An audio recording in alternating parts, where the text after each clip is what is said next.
जो वैष्णव लोग है वो लोग तुलसी की कंठी धारण करते हैं जी। और उनको लहसुन डूंगरी प्याज पड़ी की वो बनती है जी। तो जो तुलसी की माला पहनते हैं वो क्या वृद्धाक्षी दोनों पहन सकते हैं? उसके तुलसी की कंठी के साथ वृद्धाक्षी पहन सकते हैं? बिल्कुल बिल्कुल पहन सकते हैं। बहुत अच्छा प्रश्न है, ताली बजाइए एक बार बाबू जी के लिए। दूसरा, जो रुद्राक्षी माला पहनते हैं जी, वो प्याज लहसुन डूंगरी पड़ी की सब खा सकते हैं? बिल्कुल नहीं खाना चाहिए। जो वैष्णव बन गया है वो भगवान का बन गया है, और भगवान के बन करके फिर वही खाओ जो भगवान को भोग लग सकता है। जो भगवान के सामने निवेदित नहीं हो सकता, भगवान को भोग नहीं लगाया जा सकता, वो मत खाइए। तो अपनी इंद्रियों को बस में रखें, अपनी जिह्वा को बस में रखें और अखाद्य वस्तुओं का त्याग करें, क्योंकि कल्याण चाहने वाले को इन सब का त्याग कर देना चाहिए। क्योंकि लहसुन प्याज खाएंगे, बुद्धि तमोगुणी होगी, रजोगुणी होगी, भजन में मन नहीं लगेगा।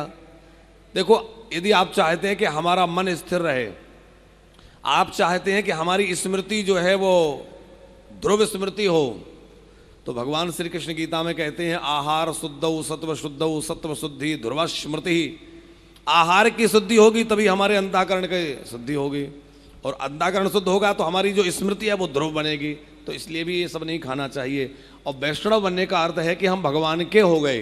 अब भगवान के हो गए तो हमें ऊट पटांग चीज़ों को सबको छोड़ देना चाहिए और केवल भगवान के होकर के भजन कर देना चाहिए, भजन में लग जाना चाहिए। दूसरी बात आपने कही तुलसी और रुद्राक्ष की, इसके लिए भी हम कई बार समाधान दिए हैं कि तुलसी और रुद्राक्ष दोनों एक साथ अवश्य धारण कर सकते हैं।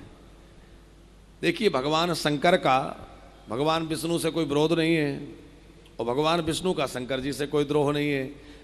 अरे द्रोह तो ठीक है, भगवान शंकर को सर्वाधिक प्रिय यदि कोई है तो भगवान रामकृष्ण या नारायण है, और भगवान रामकृष्ण नारायण को सबसे अधिक कोई प्रिय है तो कौन है? भगवान शंकर है। तो दोनों में ही एक दूसरे के प्रति परस्पर अत्यंत प्रेम है। तो यदि आप शिव जी के भक्त हैं और गले में आपने तुलसी धारण कर रखी है रुद्राक्ष के साथ में, तो भोले बाबा बड़े प्रसन्न होंगे कि देखो इसने मेरे प्रभु की तुलसी भी धारण कर रखी है, तो भोले बाबा और अधिक प्रसन्न होंगे।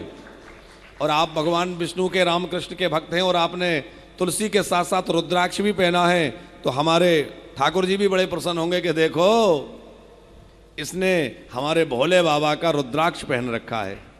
अच्छा, एक बात देखिए आप, भोले बाबा त्रिशूल धारण करते हैं और राम जी धनुष बाण धारण करते हैं, लेकिन राम जी का जो तिलक है वो भोले बाबा के त्रिशूल जैसा है। ध्यान से देखिए तो त्रिशूल ही है।